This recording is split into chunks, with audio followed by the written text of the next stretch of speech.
about me. Blue moon, you knew just what I was there for. Hi guys, it's Andy from Man City Fan TV. I'm back with a sore throat. It's just not going. It's one of those that has just stuck around for the last sort of 4 days, and yeah, but it's not going to stop us bringing you a video. As you saw from the intro there, what I'd like to do is ask City fans out there, who do they think has been City's player of the season? I know that's going to be really difficult. We're sort of 12 games in, almost a third of the season through now. But it got me thinking this morning, you know, we've had so many amazing, so many amazing performers this season. It could be any one of those, or certainly 3 or 4 of them. But anyway, what I did was I had a look at some stats. Now, I'm not going to include sort of like cup competitions and sort of Champions League and things like that within it, because we're only a few games into the Champions League. We've only had a couple of cup games, so I'm just going to focus solely on the Premier League. So I pulled up some stats from the Premier League website, and if we look at just goals, well, obviously Sergio Aguero is up there with 8. Behind him is Aubameyang with 7. Eden Hazard with 7 as well. Richarlison 6, Kane 6, Sadio Mane 6, Martial 6, Glenn Murray 6, and we go all the way down, and Raheem Sterling is still on there with 6, so only a couple behind Sergio. If we look at the assist table on the Premier League, amazingly, Ryan Fraser of Bournemouth is up there with 6 assists. Second place is Benjamin Mendy with 5, followed on the same 5, which is Raheem Sterling. Sergio Aguero is next on 4, followed by Bellerin, Gudmundsson, Decore, Hazard, and several other players. So out of the certainly out of the top 4, we've got Fraser at Bournemouth as number 1, followed by Mendy, Sterling and Aguero. So that just shows you, of course, we're going to be up there. If we look at passes completed in the Premier League, Jorginho actually with 1,186 passes, followed by Aymeric Laporte on 1,065. So he's only 120 odd passes behind him. You've then got the likes of Rudiger, David Luiz, Xhaka, Fernandinho comes in at number 7 with 848 passes. So it's no surprise there that you've got a lot of defenders in the Premier League, and between sort of Man City, Arsenal, Chelsea and Liverpool, you've got defenders there that are hitting sort of high percentage of passes, and because probably we play in a very similar way. If we look at the Premier League attack stats, then shots, we've got Sergio Aguero as number 1 with 54, followed by Mohamed Salah on 48, Mitrovic 43, Harry Kane on 40, and then we've got Schürrle on 37. So Aguero again sort of hits the top of the shots from an attacking sense of view. Hit woodwork. Sergio Aguero came number 1 with 3. Marcus Alonso of Chelsea. Sorry, my throat is so sore. With 3. Billing of Huddersfield, Mitrovic with 3, and Trent Alexander-Arnold of Liverpool on 2. Through balls, Jorginho again is with 9. So he's having a really, really good season. Maybe we look at it in 12 months' time and think maybe Jorginho is somebody we actually really missed out on, and we might regret it. But he's certainly doing the business for Chelsea. We can't deny that. David Luiz with 9. David Luiz with through balls. It's incredible stats. Crosses. Well, no surprise that Manchester City are hardly anywhere near that. I mean, you've got Holebas of Watford on 100. Kieran Trippier, for example, on 81. It's just not the type of football that we play. From a defensive point of view, you only have to go through the whole. If you were to look at it, tackles, blocks, clearances and headed clearances, there's no City player. I don't think, when I looked at them earlier, I don't think there's any City players in any of the top sort of 10 or 15 in any of those lists, which shows you how dominant City have been this season. When it comes to the goalkeepers, clean sheets, you've got Alisson of Liverpool and Ederson both joint top with 7, followed by a few others. Arizila Barga or whatever he's called at Chelsea with 6, Begovic with 4, and Patricio of Wolves with 4. Saves, we're not even in the top 15, I don't think, in the Premier League stats of saves. Again, shows you how dominant and how quiet Ederson has been from a sort of defensive point of view. Punches and goals conceded, again, we're right up there.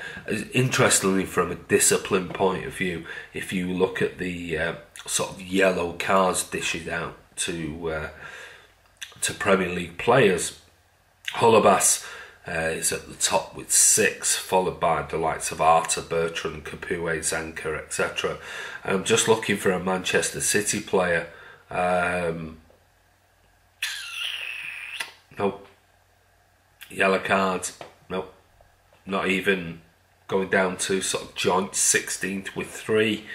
I'd have to scroll through to the next one just to have a look to see where the next Man City player is. Oh, nobody on the next page either. I'll keep scrolling. Sergio Aguero with 2 yellow cards, followed by see another City player on this page. Oh, no City player on that page either. Going back, let's have a look. Vincent Kompany, Fernandinho with 2. They're the next player. So they're in position. Vincent Kompany 41st, Fernandinho 41st equally with 2. So it just goes to show you that when you look at sort of disciplinary people coming out with the likes of Gary Neville and others saying sort of like the fact that Fernandinho makes tactical fouls and blah blah blah blah. Well, those fouls are not getting punished, and sometimes rightly so, because they're just tiny little fouls. But it just goes to show you that that's clever play. If we look at red cards, nope, nowhere to be seen. Absolutely nowhere to be seen. If we look at fouls, which you think we're going to be quite high up there on there. Sorry, somebody is trying to call me. Oh yes, it's my wife, and I'll ignore her because I'm doing the video. Fernandinho, top of the fouls table is Glenn Murray with 40, followed by Will Hughes. Going through, Paul Pogba is number 5 on 21. You've got Lacazette on 20. Fernandinho is 7th on the list of 20. So it's got half the fouls of Glenn Murray, and he's got less fouls than Paul Pogba. So, you know, again, there's this sort of image that is portrayed in the media of Fernandinho being this sort of tactical fouler and deserves yellow cards and things, but it shows you there the statistics in the Premier League. He don't commit anywhere near the fouls that some of the other players do. But anyway, guys, who do you think has been Manchester City's sort of best player so far? I mean, I was torn. I tried to look at it unemotionally, and I tried to look at it from a stats point of view and try and form my own opinion and try and put aside my sort of like feelings on favourite players. We all have them, and some have others, and some, you know, some sort of disagree with it. But I looked at the stats and I thought, okay, fine, fair enough. Is that going to swing it in one person's favour or another? If I had to take all of the players that you saw in the opening category and the opening sort of like musical clip that was showing you some of them, I think the shout outs for Aymeric Laporte has done really well. I think John Stones has done exceptionally well as well. David Silva, Bernardo Silva, Fernandinho, Sterling, Mahrez has done exceptionally well. Sergio Aguero, Sane, except, we can go on and on and on. There's been so many players that have been absolutely fantastic this season. So I had to think about it and think, right, overall, from an impact point of view, and that became even harder because then you're looking at the likes of, well, look at Sterling's goals and assists. I mean, that's got to count for something. You look at Bernardo Silva, who for me, up until a few weeks ago, has been Man City's player of the season.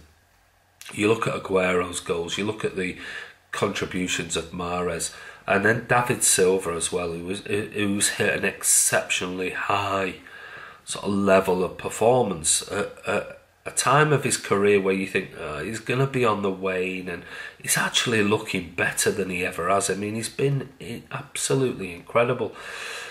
But I'm gonna, people will say I'm biased because I've stuck up for him all season since the summer, where I argued the point on social media with some people who claim that Fernandinho was finished, and said, we should have brought in, it's a big mistake by Pep, not replacing him. We should have got De Jong in, we should have got this, Fernandinho's finished, blah, blah, blah, blah, blah. And I said, Fernandinho is absolutely class. He's key to the City team. And to try and replace him in the short term is going to be incredibly difficult, well, almost nigh on impossible. And I think even if we did bring exceptional talent like Frenkie de Jong into the team, it's going to take a while for him to adapt to Pep's system. But I don't see any other central defensive midfield player in world football doing what Fernandinho does. And we only had to look in isolation at what he did in the derby at the weekend. He was just absolutely magnificent. So for me, I think when we've not got Fernandinho in the team, we are nowhere near where we are when we're at the top of our game. And I think you can take the likes of, it's hard saying this, but you can take the likes of Sergio out the team, and then we saw Gabby come in midweek and last week and score a hat-trick. And you can take David Silva out the team. We've got Bernardo Silva in there, who can, albeit as a wonderful player, he's not David Silva, but he's a wonderful player. And you've got Sterling and Mahrez and everything else. But I just think when we're missing that key ingredient, that person who does things in a very quiet way, but it's just absolutely critical to the way that Pep Guardiola, I'm sure, my honest opinion is, I'm sure if you ask Pep Guardiola, who is the one player you would not want to lose out of this team right now, I'd be very surprised if he doesn't say Fernandinho, because the guy is exceptional. Very, very much irreplaceable in my opinion. But it's all about opinions, and I could have put David Silva, I could have put Bernardo Silva, I could have put Aguero, Sterling, Mahrez, I could have put anybody up there because we've been playing such absolutely amazing football this season. It's just an absolute pleasure to watch, and yes, I do agree with some of the pundits. We are getting better, and I don't even think we've hit sort of top gear yet. I think the best is yet to come, and we've not even had Kevin De Bruyne.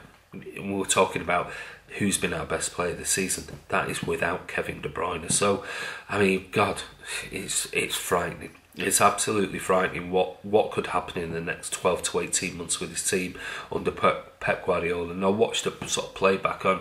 It was on YouTube. It was about. It was on John Dykes, whatever, American sort of thing. They were reviewing it, and they were interviewing Mark Schwarzer, and they said to him, do you think it's possible that this team could go on to be better than the Barcelona team? And everyone in the studio agreed that this sort of clutch of players under Pep Guardiola, if he stays there long enough, they could go on and outplay from a footballing point of view. I'm not talking about trophies and things like that, but from a footballing perspective, they're a spectacle. They could go on and play football that Barcelona, it seems silly to say, is better than Barcelona, because they were the absolute unbelievable geniuses of a team under Pep Guardiola, and continued with Messi still in the team. But anyway, guys, you give us your view. What do you think? Comment below the video or on Twitter. It'll be posted on there. But who's been your standout player? If you had to pick one, and I know it's really, really difficult, and like I said, I could have picked 3 or 4. I'm just going to plump for Fernandinho because of what he brings to the team, and what, without him, how it could affect the way that we play. But anyway, guys, give us your comment below. This is Andy from Man City Fan TV. Keep subscribing to the channel.